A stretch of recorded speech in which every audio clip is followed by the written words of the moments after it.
This episode is brought to you by Elevate OS, the only all-in-one community operating system. Elevate OS transforms property management, combining resident engagement, reservations, rent payments, maintenance, and concierge services into a single super app. It also uniquely integrates access control, intercoms, package lockers, and thermostats, eliminating app fatigue and redefining modern apartment living. Visit elevateos.com/MMN for a free demo and see how they can help you level up your operations. Welcome to another episode of the Multifamily Collective. Again, I want to just reintroduce the series, the Thereby series, based on this book, Old Fashioned Leadership, written by Britt Douglas and David Woods. Hoping to have them on the podcast very soon. Love this book. Highly recommend it. If you've not gone over to Amazon, or gone to your local bookstore, pick this book up. It's a good book. It's just a down-to-earth, very straightforward, very short, 180 pages on leadership. Straightforward. It's awesome.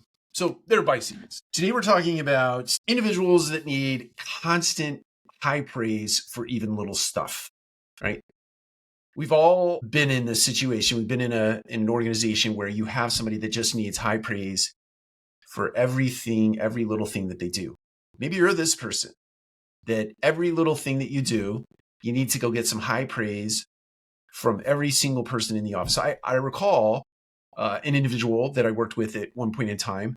Every time they collected something, let's call it money, they would go around to all the corporate offices and they would demonstrate that they had done something incredible by showing the thing that they had done. It might happen 4 or 5 times a day. That would happen. Do a circle, a lap around the corporate office. Hey, I got this thing. So I'm trying to be diplomatic here, and I'm probably doing a poor job of it. But you know that person, right? You might be that person. Thereby, the business really does grow fatigue. Leaders grow fatigued. Peers grow fatigued. Downstream individuals grow fatigued because they just don't want to hear it. The first 4 or 5 times, or the big, exciting stuff, great, yes, share. But not every little thing. It's not necessary.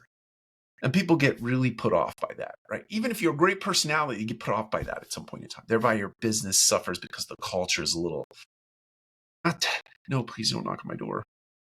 You turn and you walk the other way when you see this individual coming down the hall. All right, that kind of person. That's the kind of person I'm talking about. That might be you. This is a call to action to not be that person, or figure out what it is that's missing in your life that you need that confirmation for, that validation for. Get it somewhere else. Don't get it through those constant drips of asking for validation and attaboys. The juxtaposition is that person that actually waits. One of two things. They keep their head down. They run 100 miles an hour. They're getting things done constantly. Sometimes they're getting pulled back because they're moving too fast or making decisions that might be detrimental to the business. They don't need those attaboys. They don't need you to constantly pat them on the back. They just need you to get things out of their way so they can just continue to run fast and get their job done. And I'm not suggesting that the person that needs validation is a bad person. It's just, if you are trying to build a business, especially in a startup world, you can't have that constant sort of gnat flying around your head kind of effect, because you need to stay focused. You need your people to stay focused. You don't need to be distracted by that. So my encouragement to you is this: if you are that person, figure out how to get your validation outside of the business world. Or if it is something that you need in the business world, let's do that on a periodic basis, not every single time something little happens that is positive for the business. Incrementally do that. If you are a leader of someone that needs constant validation, figure out how to have a conversation with them that is meaningful, that is intentional, that is graceful and full of care, and help coach and mentor and teach them that you don't need that constant validation from everybody. You just need to go produce so that there is a big crescendo, a big outcome down the road that we can all celebrate together. That's it. Take care. We'll talk to you again soon.